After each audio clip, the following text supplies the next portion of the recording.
वंदे मातरम। नमस्कार, जय श्री राम। दुनिया भर में शोध का एक विषय ये भी हो गया है कि राहुल गांधी पिछले 20 वर्षों से राजनीति में है। 21 वर्ष कह लीजिए, 20-21 वर्ष से राजनीति में है। 2-5 साल छोड़ दिया जाए तो बाद में वो दुनिया के लिए शोध के विषय बन गए, अन्वेषण के विषय बन गए, चिंता के विषय बन गए और अब तो खतरे के विषय बन गए। केवल भारत के ही लिए नहीं, दुनिया के लिए भी अब वो चिंता के विषय बन गए, ऐसा माना जाता है। कारण कि पहले जो सकारात्मक ऊर्जा थी उनकी, वो पूरी नकारात्मक ऊर्जा हो गई। वे निरंतर बुरा ही बुरा सोचते, वे निरंतर बुरा ही बुरा मन में ख्याल लाते हैं। आखिर ऐसा क्यों हो रहा, इसका शोध हो रहा है। दूसरा शोध यह भी हो रहा है कि नरेंद्र मोदी, अमित शाह, भारतीय जनता पार्टी, आखिर क्या कारण है कि इनको लगातार क्षमा कर रहे हैं। क्या राहुल गांधी क्षमा की अमर बूटी पा करके आए हैं?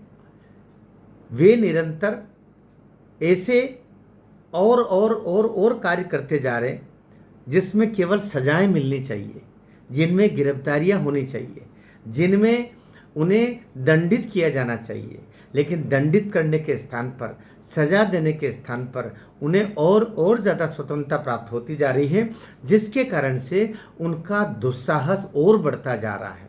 उदाहरण के रूप में उन्होंने पहले संसद में गुरु नानक देव, गुरु गोविंद सिंह जी, हमारे संविधान, भोलेनाथ भगवान की तस्वीर, हमारे आराध्य, उनकी तस्वीरों को लहराया।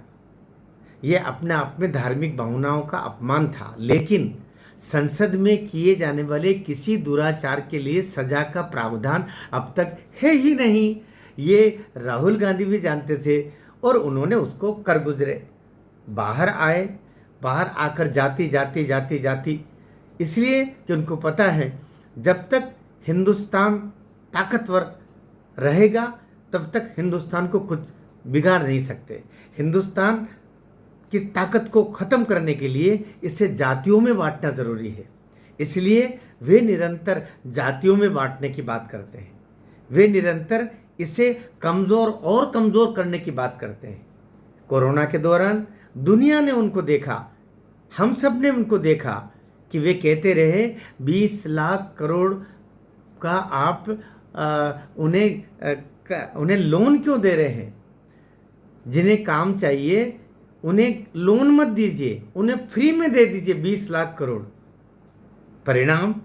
परिणाम ये होगा कि भारत दिवालिया हो जाए। मन में इच्छा ये है कि भारत दिवालिया हो जाए, भारत कोई अनुसंधान नहीं कर पाए। भारत क्यों गगनयान 2027 में भेजना चाहता है? भारत क्यों 2035 में अपना ISS बना चाहता है, इंटरनेशनल स्पेस स्टेशन बनाना चाह रहा है आसमान में? भारत इतने प्रयोग क्यों कर रहा है? ये केवल ऋण ले करके और ऋण में ही मस्त क्यों नहीं रह रहा है जैसा हम लोग करते आए? और कर्जदार बन जाए भारत, ये चाहने के स्थान पर नरेंद्र मोदी आखिर देश को सबल क्यों बना रहे हैं, ताकतवर क्यों बना रहे हैं? ये ऐसे गए गुजरे हथियार क्यों नहीं खरीद लेते?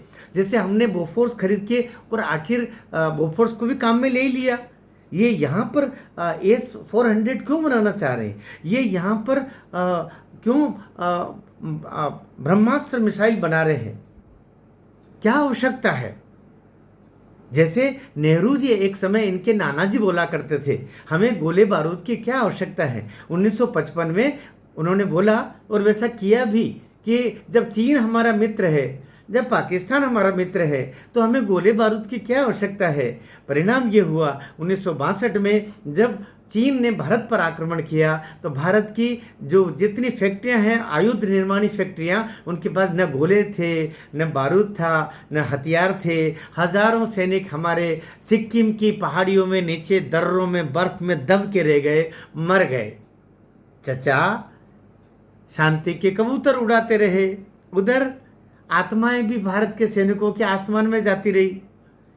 इसी इसी इसी बेला का, इसी परंपरा का, इसी पीढ़ी का ये बालक है, जो बालक ने 60 वर्ष का हो गया है, लेकिन अभी इनके साथ में अमेरिका के सोरोस जी है, जो डीप स्टेट के मालिक हैं। वो डीप स्टेट जो भारत को अस्थिर करना चाहती है, जो नरेंद्र मोदी को हटाना चाहती है कुर्सी से, वो डीप स्टेट जिसने बंगाल में तख्ता पलट करके और शेख हसीना को दर दर की ठोकरें खाने पर मजबूर कर दिया, वो डीप स्टेट जिसने श्रीलंका में तख्ता पलट करवा दिया, वो डीप स्टेट जिसने पाकिस्तान के हाथ में कटोरा दे दिया, वो डीप स्टेट जो दुनिया भर में सरकारों को अस्थिर करने के लिए जानी जाती है, वही डीप स्टेट जिसने नरेंद्र मोदी को वाराणसी में हराने का प्रयास किया, वही डीप स्टेट जिसने आखिरी में आरक्षण खत्म कर देंगे, संविधान बदल देंगे, इस नारे को घर घर पहुंचाने के लिए हजारों करोड़ रुपया खर्च किया अमेरिका से ला करके यहाँ पर गुपचुप पर्दे के पीछे, उसी के ये बड़े सेनानी हैं। कहा जाता है नरेंद्र मोदी उनको फूटी आंख नहीं सुहाते। भाई राहुल गांधी, आखिर इस देश की संतान हो तुम, भले तुम्हारा ननिहाल इटली में है, तुम्हारे मामा साहब ने वो फोर्स दिलवाई थी, उसमें बहुत सारे उन्हें पुरस्कार स्वरूप हज़ारों करोड़ रुपए भी प्राप्त हुआ था, वो भी छट कर गए मामा जी।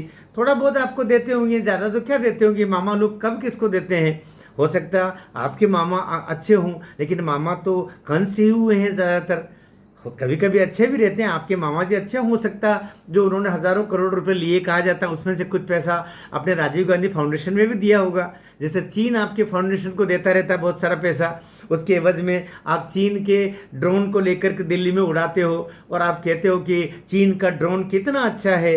अरे राहुल जी, ये देश तो द्रोणाचार्य का देश है, ये ड्रोन खुद बनाता है और अभी ये बनाना भी जानता है, उड़ाना भी जानता है, गिराना भी जानता है और साथ में ये सबक सिखाना भी जानता है। जिस तरीके से अमेरिका का एक F-35B उस फाइटर प्लेन को जो अभी दुनिया का सबसे उन्नत फाइटर प्लेन कहा जाता है, भारत ने उसको पंगु बनाकर तिरुवनंतपुरम के एक एयरपोर्ट पर उसको बिल्कुल कबाड़े की जैसे बैलगाड़ी होती है वैसा बना के छोड़ दिया है। भारत की तारीफ करो, नरेंद्र मोदी के अच्छे कार्यों की प्रशंसा भी करो।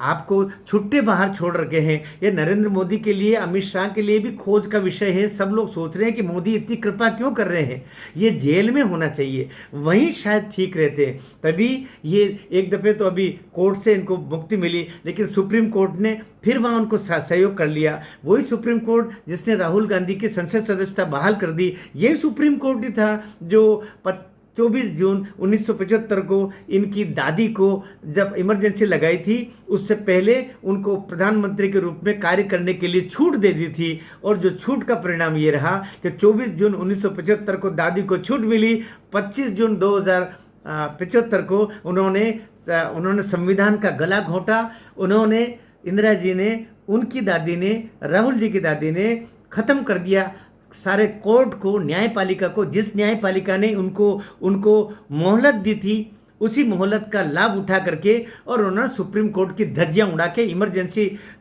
घोषित करके और सुप्रीम कोर्ट को ही निरर्थक कर दिया। ये वो लोग हैं जो जिस थाली में खाते हैं उसी में छेद करते हैं। नरेंद्र मोदी जी, अमित शाह जी, इसको जो बाहर आप घूमने की अनुमति दे रहे हो, अभी नेशनल हेराल्ड से लेकर नहीं जाने कितने, सबके 2-2 साल में फैसले होते हैं। ये बंदा बाहर क्यों घूम रहा है, ये खोज का विषय है। उससे ज़्यादा आप दोनों के लिए खोज का विषय है कि इसको आप बाहर क्यों घूमने के लिए छोड़े हुए हो। प्रभु, इसको अंदर करो, संसार का भला होगा, भारत का भला तो होगा ना होगा। भारत माता की जय।